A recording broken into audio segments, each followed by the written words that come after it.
Hey there, my name is Rose. I'm the one you don't hear about in those family photos where everyone's smiling like they don't have a care in the world. I got a sister, Lucy. She's been the star of the show since the day she was born. Little Miss Perfect, right? And me? I'm basically the backstage crew in my own life. But enough about that. Let me paint you a picture. It's the morning of my 10th birthday. I'm at the breakfast table thinking maybe today things will be different. Dad's munching on his toast, buried in a newspaper. Mom's fluttering around, and Lucy's there, eyes all wide and innocent. I'm waiting for some pancakes, maybe a happy birthday, the usual birthday jazz. That's when Lucy, all sweet-like, starts to cry. Through her tears she goes, "Rose pushed me, and I hurt my knee." I'm standing there, jaw on the floor. "What? No, I didn't."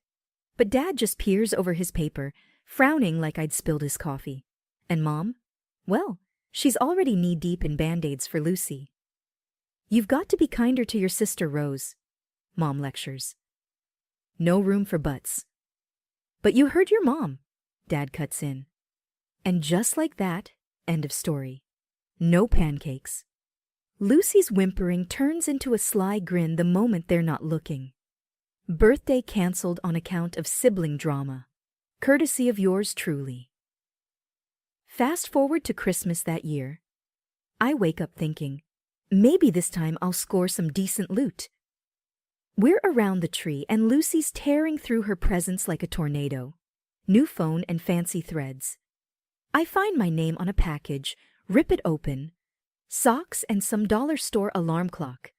I mean, come on. Later, I'm sitting on the porch, skipping rocks on the sidewalk. Grandma Joan finds me there, hands me a cup of hot cocoa like she always does when the world gives me the cold shoulder. "Thanks, Grandma," I manage, trying not to sound as grumpy as I felt. High school was no different. Lucy had the looks, the friends. I had acne and a job at Sal's Pizzeria. Worked my tail off, got those grades, and I'm thinking, this is going to be my ticket out. Right? There's this one night, senior year. College brochures spread out on the kitchen table like a bad hand of cards. Dad's fixing the sink, Mom's doing her Sudoku, and I'm about to lay my cards down. Tell them about the colleges wanting to throw scholarships my way. I'm all, "There's this college outstate." "Money's tight, Rose," Dad says straight off, not even looking up. "We're looking at community options." I shoot a look at Mom for some backup. She doesn't look up from her puzzle. "We're saving for your sister's college fund." That's when Grandma Jones steps in, real quiet. She talks to Dad first, then Mom. It's not pretty, but when she's done, she's got that check for me.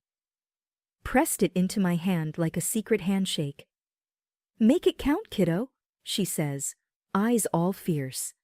And that was it. That check was my golden ticket. My ride far away from socks, alarm clocks, and Lucy's messes. Out of the circus, just like Joan said. As soon as my feet hit the campus of that outstate college, it was like I could finally breathe. No more Lucy, no more comparisons, no more feeling like an afterthought. I was my own person here, and that was all kinds of liberating. So yeah, I dug into those law books like they were the only things keeping me grounded. I was at the library more than I was at my own dorm room, came to know every coffee stain on those tables like they were my personal constellation of caffeine. But it wasn't all smooth sailing. Money was tight. I remember this one time at the campus grocery store, counting coins from my pocket for a week's worth of ramen. The cashier was tapping her nails, looking bored out of her mind. "You going to pay or what?" she drawled, popping her gum. I was a dime short. A freaking dime. "Hold on," I mumbled, searching my pockets for a coin. Now, wasn't there? That's when this guy behind me sighed loudly and threw a quarter on the counter. "Here, keep the change," he grunted. Embarrassing? Yeah, you bet. But it was also the day I met Mike, who turned out to be a fellow law student and a bit of a smart-ass. A friend, something I hadn't had a lot of in the grind between classes and part-time jobs. Mike and I stuck together. He was as plain-spoken as they come. Didn't have patience for show-offs or slackers. Wasn't the type to sugarcoat feedback on my mock trial performances either. "You've got to stop sounding like you're asking permission to be fierce," he'd say. "You know this stuff, Rose. Act like it." And I took that to heart. By the time I was sitting for the bar exam, I felt like I was carving my own path. Laying down the law, you know. I wasn't Rose, Lucy's sister. I was just Rose, soon to be Rose-esque at the firm. Things were different. I had to prove myself again, but this time it was on my own terms. The partners, they were a mixed bag. Some welcoming, some wary of the new blood. I remember being cornered by one of the senior partners, Bill, during my first week. "So you're Joan's granddaughter," he stated more than asked, eyebrows up like he discovered gold. "Yeah. How'd you know?" I was wary, keeping my answers short and my guard up. Bill chuckled. "Joan and I fought in the same trenches once. She mailed me your resume, said you had grit. I'd have groaned if it didn't feel like a small victory. Grandma Joan, still my one-woman fan club." In that firm, I made it known I wasn't there to ride anyone's coattails. I worked cases like they were puzzles only I could solve. In the courtroom, it was another world. I wasn't the kid sister or the overlooked daughter. I was fierce. Mike's words came back to me about not asking for permission. "If the glove doesn't fit," I'd say, cutting through the noise, "then you must acquit." Simple, easy, nothing too fancy. To the point. It worked. So yeah, I escaped from family expectations, from always being second best. I made it on my own terms, and it felt like freedom. Hard, exhausting, but undeniably mine. It all started at the courthouse steps, where I bumped into Tom, literally. Papers and apologies flying everywhere. He was there to support his buddy. I was on my first case. We laughed it off, grabbed coffee, and it turned out we could talk for hours. He was a contractor, not bothered by my legal jargon, just easygoing and genuine. Before I knew it, we were inseparable. When we decided to get married, the plan was no fuss, just us and the people we loved sharing a good time. That plan didn't stand a chance once my family entered the picture. "It's nice," Mom would say, dabbing the corner of her eye, her tone adding a silent but. Dad just patted my shoulder, a silent solidarity that didn't quite warm me. And Lucy, she had to make an entrance, even if it wasn't her day. She arrived in a dress so flashy you'd think she was the one getting married. But I bit my tongue. It was my wedding day, and I wasn't going to let her rain on my parade. At least that was the plan. Tom, he was a champ about it, meeting my sister. He just gave me that look. Wow, she doesn't hold back, does she? I wanted to bury my head in my bouquet. You have no idea. The guests started piling in, and for a moment, it looked like it might actually be a good day. That's when Lucy decided she wasn't getting enough attention. You just going to ignore me on your wedding day? She was almost shrieking, eyes darting around, hoping someone would sympathize with her. I took a deep breath, counted to 5 in my head. I was done being the peacemaker. Lucy, not today. Please, she huffed, tossing her hair. Whatever. Mom shot me a warning glance, like it was my job to fix it as usual, but something in me snapped. This was my day, mine and Tom's. I wasn't going to let Lucy or anyone else mess with that. Get out, I repeated, and my voice didn't even shake.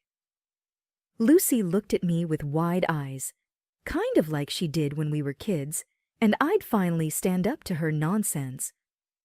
What did you just say? I'm done with your drama. This is my wedding, and you're not going to spoil it, I declared. She sputtered, red in the face. But I'm family, she protested. So family doesn't pull this kind of crap, Lucy. Not today, not at my wedding, I asserted. Mom tried to intervene. Rose, don't do this. She's just... I cut her off. No, Mom, enough is enough. Lucy's face was a storm cloud, and she looked ready to argue, but this time she didn't. Maybe it was the way I stood. Maybe it was Tom's hand in mine. Or maybe it was the crowd of guests watching the drama unfold. But for once, Lucy didn't have a comeback.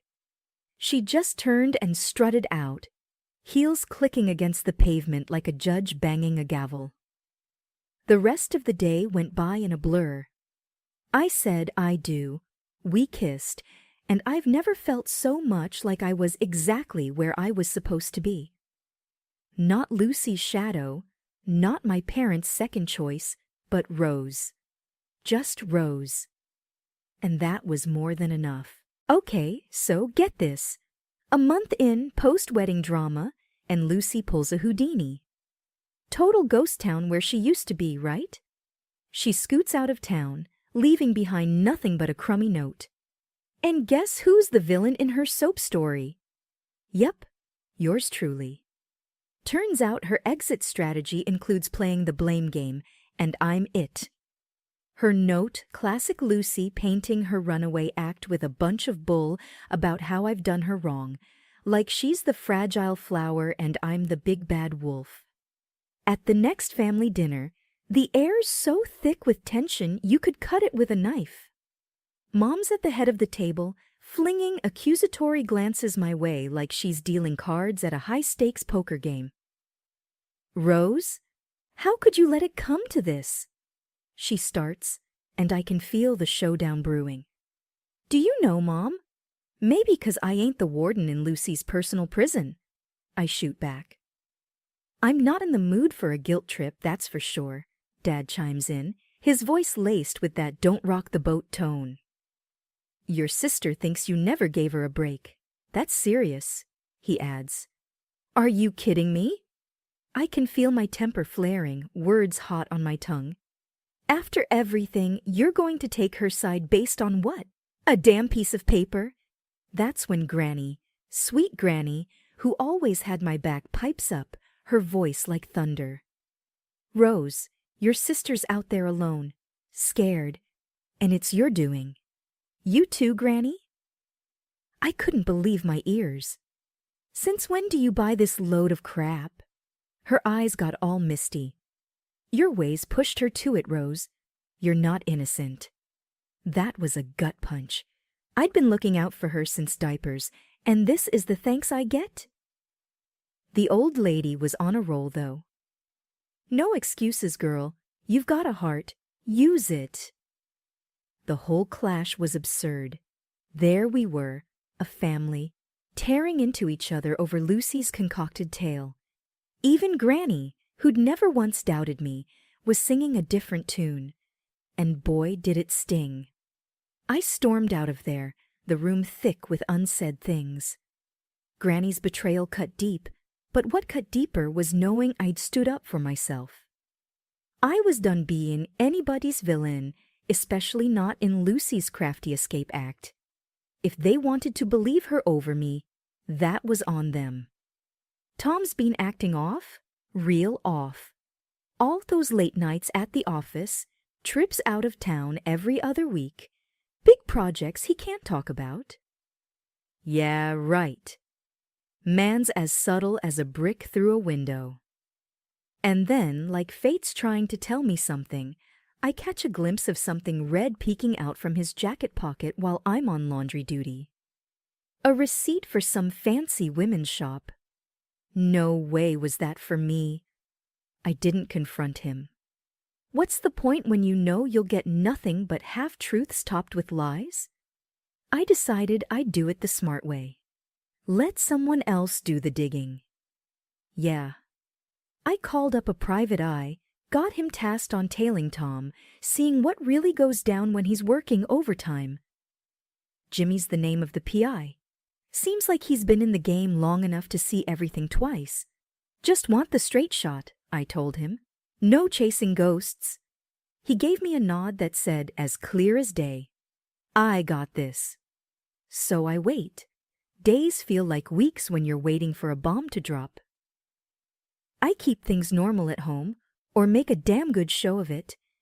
Every time Tom tells me he's got to work late again, I nod, smile, and say something like, "Don't work too hard, babe." One night, he said it again.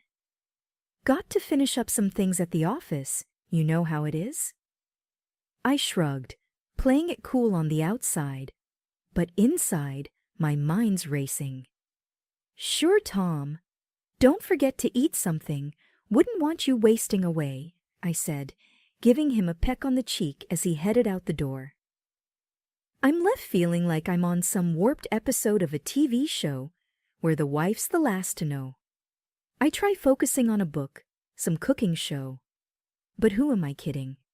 My head's not in it. Instead, I'm thinking about that receipt, that damn piece of paper that feels like it's burning a hole through the fabric of our little suburban life. Finally, I get a text. Not from Tom, but from Jimmy.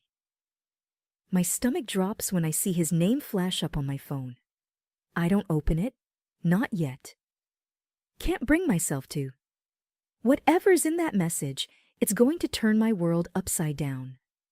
Instead, I pour myself a glass of wine, let the cool liquid settle my nerves.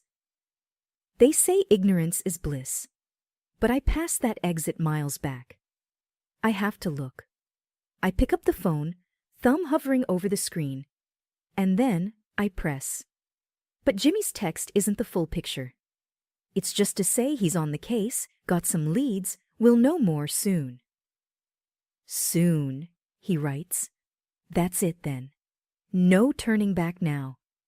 Tom's little secrets are on borrowed time, and when the truth comes out, I'll be ready. There's something liberating about it, knowing that I'm no longer in the dark, playing the doting wife, smiling while something rotten eats away at my marriage. Grandma Joan and I hadn't been seeing eye to eye recently, but the envelope stuffed with the PI's evidence was burning a hole in my bag, in my conscience. Deep down, I knew she was the only one who could give me the straight talk I needed without sugarcoating the jagged pill I was about to swallow. I knocked on the door and it swung open, revealing Grandma Joan with her arms folded, looking as staunch as ever. "Took you long enough," she said without a hello. I let out a breath that I had been holding in longer than I realized. "Yeah, well, I'm here now." We sat down at the kitchen table, the same one we'd shared more Sunday dinners of than I could count. But today, it wasn't a warm roast that lay between us, but a file filled with photos and texts. "I've got something to say," I started. But she cut me off with a sharp wave of her hand. "Save it," she said. "I can guess why you're here, and I don't need an apology." I narrowed my eyes, ready for a quarrel, but her face softened. "What's done is done. Let's just hear what you've got." So, I spilled it all, the late nights, Tom's hold, the lies that didn't add up. "Do you have proof?" she asked, eyes piercing through me like she could see the answers scribbled across my heart. "It's all here," I said, tapping the envelope. She reached out and I handed it over, but she didn't open it. Instead, she looked me straight in the eyes. "You know this doesn't change anything between us, right? Family is family." That's when it hit me. Whatever had come between us, whatever words we'd exchanged that we couldn't take back, none of it mattered now, not with this storm on the horizon. "You're right," I answered. "It doesn't change a thing. I still need you, Grandma." "Good." She grinned, but there was a seriousness in her eyes that wasn't usually there. "Because I need you too. And let me tell you, whatever's in that envelope," she tapped it and slid it back towards me, "it doesn't define who you are or what you're worth." We sat there for a while, not saying much, just being together. It felt like the air had cleared, the storm clouds were still there, but now I wasn't going to weather them alone. Later, when I went to leave, Grandma Joan gave me a tight squeeze. "You call me, you hear. Day or night, we'll figure this out." I pulled back and looked at her. "I will. And thanks, Grandma, for everything." As I walked away, the envelope heavy in my bag, I felt lighter somehow. My steps were more certain, my spine straighter. Whatever Tom was up to, whatever the PI had uncovered, I was ready to face it with my grandma at my back. I felt like I could face just about anything. A month had whipped by, and there we were, gathered in the stiff parlor of Grandma's house. Me, Mom, Dad, and my husband Tom.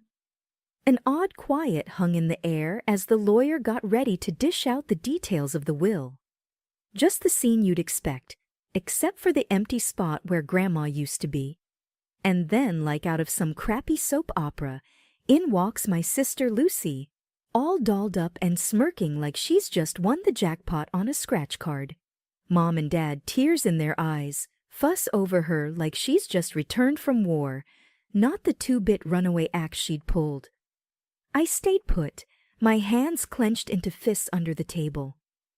I wasn't about to give her my piece yet. She swans up to Tom, bold as brass, and plants one on him. My Tom, as if that wasn't gag-worthy enough. She starts spouting off this garbage about how she'd cooked up this whole mess, how I made it all happen, that Grandma would bequeath her property to me, not to the villainous Rose. Lucy gloats, thumbing at Grandma's portrait with a grin that made my blood boil. "And I also took her husband away from Rose," she adds. Mom's sobbing, Dad's face is ghost white, and there's Tom, cheek to cheek with the snake, both of them looking like they've got the secret to the universe. "We have the last laugh?" he says, his voice slippery with that grin plastered all over his face. The room's buzzing with their confidence, them thinking they've got it all sewn up. Grandma's gone, and in their mind, her house, her savings, all her bits and bobs were theirs for the taking. They didn't see me smile. The lawyer, a guy with less flair than a wet match, starts talking. "So, as per Mrs. John Holloway's last will and testament," the lawyer drones, and here it comes. The entirety of her estate, her home, her financial assets, and her personal effects are to be left to... I already see Lucy reaching out like she could already touch the velvet of Grandma's antique chairs. "Her granddaughter, Rosemarie Kendrick," the lawyer finishes, with no fanfare. The silence is thick enough to cut. Mom and Dad look between me and Lucy, their tears dry now. Replaced with something else. Confusion. Betrayal. Finally, I break the quiet. "Well, I guess that's that, huh?" Lucy's mouth zips shut, all tight lines, and Tom, he's paler than a ghost, his eyes not meeting anyone's. You wouldn't believe the circus that unfolded after the will reading. My phone wouldn't stop buzzing. Distant relatives suddenly remembering my name. But me? I kept it tight. It wasn't about the drama. It was about staying 3 steps ahead. "So what's the plan now, Rose?" Tom asked, with that rat-like twitch of his lip, trying to sound all sweet and concerned. We were standing in Grandma's kitchen, a place where I'd shucked more corn than anyone's business. I leaned back against the counter, feeling the cool marble against my spine. Well, Tommy boy, first up, I'm changing the locks, I said, watching his eyes dart like he'd been zapped. But what about us? He stammered, like he hadn't been caught red-handed. I chuckled, low and steady. Oh, darling, us jumped ship the moment you cozied up to my sis just to get a piece of the pie. Lucy's eyes flicked between us, sensing the shift in the air. She was like a cat that got caught sneaking a pawn to the fishbowl. You can't kick him out, we have rights, she protested, her voice strained. I arched an eyebrow, amused at her guts. Sweetheart, after what I found out, the only right you're going to need is the right to a good lawyer, I retorted. Tom's face was pale, eyes darting to the door, probably scheming his next escape. But there was nowhere for him to run, not this time. I felt the weight of the house keys in my pocket, the groovis grounding me. This was more than just a will. It was Grandma speaking from beyond, telling me to tidy up the trash that clung to her legacy. I walked over to Tom and handed him the papers. Sign these and we can at least pretend you walked away with a shred of dignity, I said. He snatched them up, his hands shaking like he was in a snowstorm without a coat. His signature scribbled across the page was the scribble of a defeated man. Lucy was seething. You think you've won? She hissed, her voice a strained whisper. I smiled, genuine and clear. Honey, this ain't about winning, this is checkmate. You played dirty and you lost. Now, if you'll excuse me, I've got a garden to tend to and a life to live. With that, I left them there, in the dust of their greed, in the kitchen filled with memories of sugar cookies and laughter. A kitchen that would soon echo with new stories. No more wistful nostalgia, no regrets. Just me, my bonus,